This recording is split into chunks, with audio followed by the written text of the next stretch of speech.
Hello friends, welcome to Sujata's balcony garden. ನಿನ್ನೆ ನನ್ನ ಗಾರ್ಡನ್ನಲ್ಲಿ ಬಿಟ್ಟಿರೋ ಹೂಗಳು ಇಷ್ಟು.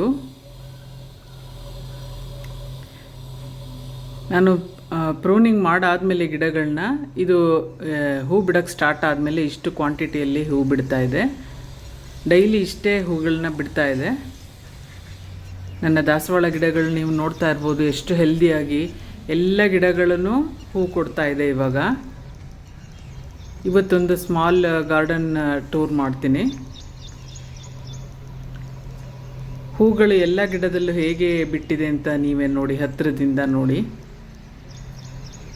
ನಾನು ಏನೇನು ಗೊಬ್ಬರಗಳನ್ನ ಕೊಟ್ಟಿದ್ದೀನಿ ಇದುವರೆಗೂ ಅದೆಲ್ಲ ವೀಡಿಯೋಸ್ನ ಮಾಡಿದ್ದೀನಿ. ಅದನ್ನೆಲ್ಲ ನೀವು ವಾಚ್ ಮಾಡಿದ್ದೀರಾ ಅಂದ್ಕೊಳ್ತೀನಿ. ಸೊ ಅದರ ಒಂದು ರಿಸಲ್ಟೇ ಇವತ್ತು ಇಷ್ಟೊಂದು ಹೂಗಳು ನನ್ನ ಗಿಡ ಬಿಡೋದಕ್ಕೆ ಕಾರಣ.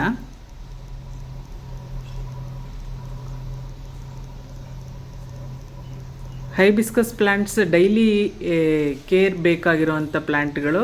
ಡೈಲಿ ಕೇರ್ ಅಂತ ಅಂದರೆ ನೀವು 24 ಅವರ್ಸು ಅದ್ರ ಮುಂದೆನೇ ಕೂತಿರ್ಬೇಕಂತೇನಿಲ್ಲ. ಡೈಲಿ ನೀವು ಗಿಡಕ್ಕೆ ಅಂತ ಹೇಳಿಬಿಟ್ಟು ಒಂದು ಹಾಫ್ ಆನ್ ಅವರ್ ಸ್ಪೆಂಡ್ ಮಾಡಿದ್ರೆ ಸಾಕು. ಎಲ್ಲರೂ ಇದೇ ರೀತಿ ಹೂಗಳನ್ನ ಪಡ್ಕೊಳ್ಬಹುದು. ಕೆಲವ್ರಿಗೆ ಅನಿಸುತ್ತೆ ಹೈಬಿಸ್ಕಸ್ ಪ್ಲ್ಯಾಂಟಲ್ಲಿ ಹೂಗಳನ್ನ ಇಷ್ಟೊಂದು ಕ್ವಾಂಟಿಟಿನಲ್ಲಿ ಬಿಡಿಸೋದು ಬಹಳ ಕಷ್ಟ ಅಂತ ಅಂದ್ಕೊಳ್ತಾರೆ.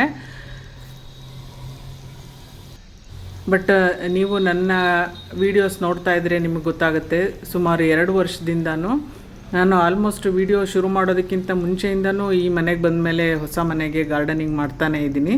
ಅವಾಗಿಂದನೂ ಹೂಗಳು ಇಷ್ಟೇ ಕ್ವಾಂಟಿಟಿಯಲ್ಲಿ ಬಿಡ್ತಾ ಇತ್ತು, ಬಟ್ ನಾನು ವೀಡಿಯೋಸ್ ಮಾಡಿರಲಿಲ್ಲ ಅಷ್ಟೇ. ಆಮೇಲೆ ಸುಮ್ಮನೆ ಮೈಂಡಿಗೆ ಏನೋ ಬಂತು ಮಾಡಬೇಕು ಅಂತ ಹೇಳಿಬಿಟ್ಟು ಎಲ್ರಿಗೂ ತೋರಿಸ್ಬೋದಲ್ವ ಇಷ್ಟು ಲಾರ್ಜ್ ಕ್ವಾಂಟಿಟಿ ಹೂಗಳು ಬಿಟ್ಟಿರೋದು. ಎಲ್ಲರೂ ನೋಡಿ ಖುಷಿ ಪಡ್ತಾರೆ. ಹೂಗಳು ಅಂದರೆ ಪ್ರತಿಯೊಬ್ಬರಿಗೂ ಇಷ್ಟ ಆಗುತ್ತೆ. ಸೊ ಆ ಒಂದು ರೀಸನ್ಗೋಸ್ಕರ ನಾನು ಯೂಟ್ಯೂಬ್ ಶುರು ಮಾಡಿದ್ದು. ನಿಮಗೆ ಈ ವಿಡಿಯೋಸ್ ಎಲ್ಲ ನೋಡಿ ಖುಷಿಯಾಗಿರಬೇಕು ಅಂದ್ಕೊಳ್ತೀನಿ. ನನಗಂತೂ ಈ ಹೂಗಳನ್ನ ನೋಡೋದೇ ಒಂದು ಖುಷಿ. ನಮ್ಮ ಅಪ್ಪ ಅಮ್ಮನಿಗೆ ಇಬ್ಬರಿಗೂ ಗಾರ್ಡನಿಂಗ್ ಅಂದರೆ ತುಂಬ ಇಷ್ಟ.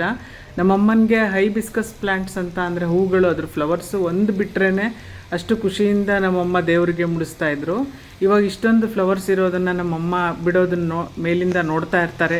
ಅವರು ಖುಷಿ ಪಡ್ತಾರೆ. ಅವ್ರ ಖುಷಿಗೋಸ್ಕರನೇ ನಾನು ಈ ಗಾರ್ಡನಿಂಗ್ ಮಾಡ್ತಾ ಇರೋದು.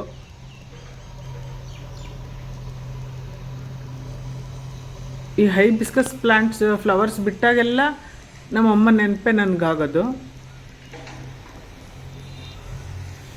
ಅವ್ರಿಗೋಸ್ಕರನೇ ನಾನು ಈ ಗಿಡಗಳನ್ನೆಲ್ಲ ಬೆಳೆದಿರೋದು. ಇಷ್ಟೊಂದು ಹೂ ಕೊಡ್ತಾ ಇರೋದು ನೋಡಿಬಿಟ್ಟು ಅವರು ಮೇಲಿಂದನೇ ಖುಷಿ ಪಡ್ತಾ ಇರ್ತಾರೆ ನಮ್ಮಮ್ಮ.